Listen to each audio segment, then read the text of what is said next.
Hi friends, welcome to Anuvin Kitchen.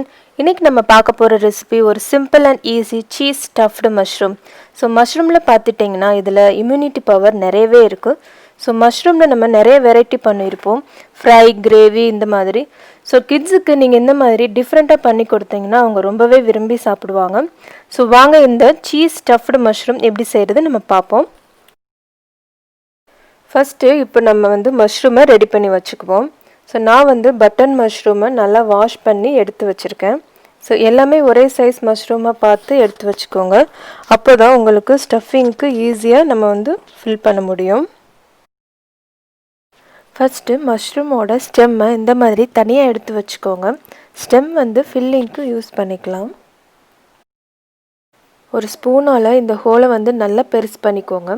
அப்போ தான் நம்ம ஸ்டஃபிங் உள்ளே வைக்கிறதுக்கு ஈஸியாக இருக்கும். ஸோ ஸ்லோவாக பண்ணுங்கள், இல்லாட்டினா அந்த மஷ்ரூம் உடஞ்சிரும். ஸோ இந்த மாதிரி எல்லா மஷ்ரூமோட ஹோலையும் நல்லா பெருசு பண்ணி வச்சுக்கோங்க. ஸோ அடுத்து இப்போ நம்ம தனியாக எடுத்து வச்சுருக்கிற இந்த மஷ்ரூமோட ஸ்டெம்மை குட்டி குட்டியாக கட் பண்ணி வச்சுக்கலாம்.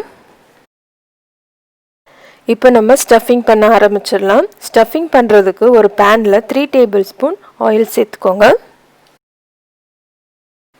இப்போ நல்லா எண்ணெய் சூடாயிடுச்சு. அதில் இப்போ நம்ம 1 டீஸ்பூன் ஜீரகம் சேர்த்துக்குவோம். அடுத்து நான் 2 பச்சை மிளகாய் கட் பண்ணி வச்சுருக்கேன், அதை இப்போ நம்ம சேர்த்துக்குவோம். அடுத்து நான் ஒரு துண்டு இஞ்சியை பொடியாக கட் பண்ணி வச்சுருக்கேன், அதை இப்போ நம்ம சேர்த்துக்குவோம். அடுத்து ஒரு 3 பல் பூண்டு பொடியாக கட் பண்ணி வச்சுருக்கேன், அதை இப்போ நம்ம சேர்த்துக்கலாம். இந்த இஞ்சி பூண்டோட பச்சை வாடை போகிற வரைக்கும் இது கொஞ்சம் நல்லா ஃப்ரை பண்ணி எடுத்துக்கலாம். இப்போ இஞ்சி பூண்டு நல்லா வதக்கியாச்சு. அடுத்து இதில் ஒரு பெரிய வெங்காயம் கட் பண்ணி வச்சுருக்கேன், அதை இப்போ இதில் சேர்த்துக்குவோம். இந்த வெங்காயம் லைட்டாக வதக்குனா போதும், ரொம்ப கோல்டன் ப்ரௌன் ஆகணும்னு தேவையில்லை. ஸோ இந்த மசாலாவுக்கு தேவையான அளவு உப்பு சேர்த்து நீங்கள் நல்லா வதக்கிக்கோங்க. ஸோ இப்போ பார்த்துட்டிங்கன்னா வெங்காயம் நல்லா வதங்கிருச்சு. ஸோ அடுத்து இதில் நம்ம இப்போ கட் பண்ணி வச்சுருக்கிற தக்காளி சேர்த்துக்கலாம். ஸோ இப்போ தக்காளியையும் நல்லா வதக்கிக்கலாம். இப்போ வெங்காயம் தக்காளி நல்லா வதங்கியாச்சு. ஸோ அடுத்து இதில் நம்ம இப்போ 1/2 டீஸ்பூன் மஞ்சள்தூள் சேர்த்துக்குவோம்.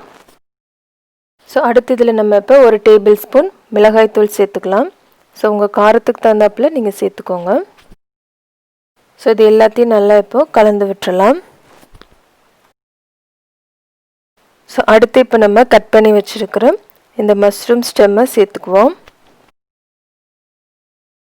ஸோ இது இப்போ எல்லாத்தையும் நல்லா வதக்கி வச்சுக்கலாம். ஸோ இப்போ நம்ம மசாலா ரெடி ஆயிடுச்சு. அடுத்து இதில் நம்ம இப்போ கொத்தமல்லி தழை சேர்த்துக்குவோம். ஸோ கடைசியாக இதில் இப்போ நம்ம துருவின சீஸ் சேர்த்துக்குவோம்.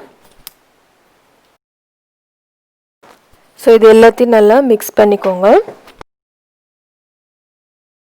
ஸோ இப்போ நம்மளுடைய மசாலா ஃபில்லிங் ரெடி ஆயிடுச்சு. ஸோ இதை நம்ம மஷ்ரூம்குள்ளே ஸ்டஃப் பண்ணிடலாம். ஸோ இந்த மாதிரி நம்ம மசாலாவை மஷ்ரூம்குள்ளே கொஞ்சம் கொஞ்சமாக ஃபில் பண்ணி வச்சுக்கலாம். ஸோ இதே மாதிரி நம்ம எல்லா மஷ்ரூமையும் ஃபில் பண்ணி ரெடி பண்ணி வச்சுக்குவோம். ஸோ இப்போ நம்ம ரெடி பண்ணி வச்சுருக்கிற இந்த ஸ்டஃபிங் மஷ்ரூம் மேலே நம்ம இப்போ சீஸை துருவி சேர்த்துக்குவோம். ஸோ இந்த மாதிரி நம்ம எல்லா மஷ்ரூம் மேலேயும் சீஸை துருவி சேர்த்தாச்சு. ஸோ பார்க்குறதுக்கு எவ்வளோ அழகாக இருக்குது பாருங்கள். ஸோ இதை நம்ம வேக வச்சு எடுத்துக்கலாம். ஸோ அதுக்கு ஒரு பேனில் நம்ம 1 டேபிள் ஸ்பூன் எண்ணெய் சேர்த்துக்குவோம். ஸோ எண்ணெய் நல்லா லைட்டாக சூடானதும் நம்ம செஞ்சு வச்சுருக்கிற ஸ்டஃபிங் மஷ்ரூமை ஒன்று இதில் சேர்த்துக்கோங்க. ஸோ இப்போ எல்லா ஸ்டஃபிங் மஷ்ரூமையும் சேர்த்தாச்சு. ஸோ இதை மூடி போட்டு ஒரு 10லேருந்து 15 நிமிஷம் மீடியம் ஃப்ளேமில் வேக விடுவோம். ஸோ இப்போ 10 நிமிஷம் ஆயிடுச்சு. நம்ம ஓப்பன் பண்ணி பார்ப்போம். இந்த சீஸ் எல்லாம் மெல்ட் ஆகி எவ்வளோ அழகாக சூப்பராக ரெடி ஆயிடுச்சு பாருங்கள். ஸோ இப்போ இதை 1 பை 1 ஒரு பிளேட்டில் ட்ரான்ஸ்ஃபர் பண்ணி வச்சுக்குவோம். ஸோ இப்போ பார்த்துட்டிங்கன்னா நம்மளுடைய சீஸ் ஸ்டஃபிங் மஷ்ரூம் சூப்பராக ரெடி ஆயிடுச்சு. ஸோ இது மேலே நம்ம மல்லித்தலை சேர்த்துக்கலாம். ஸோ இந்த மாதிரி நீங்கள் டிஃப்ரெண்ட்டாக இன்னோவேட்டிவாக உங்கள் கிட்ஸுக்கு செஞ்சு கொடுங்க. ஸோ இதை நீங்கள் வீட்டில் ட்ரை பண்ணி பாருங்கள். இந்த வீடியோ உங்களுக்கு பிடிச்சிருந்துச்சுன்னா லைக் பண்ணுங்கள், ஷேர் பண்ணுங்கள், கமெண்ட் பண்ணுங்கள். மறக்காமல் அனுவின் கிச்சனுக்கு சப்ஸ்கிரைப் பண்ணுங்கள். தேங்க்ஸ் ஃபார் வாட்சிங்.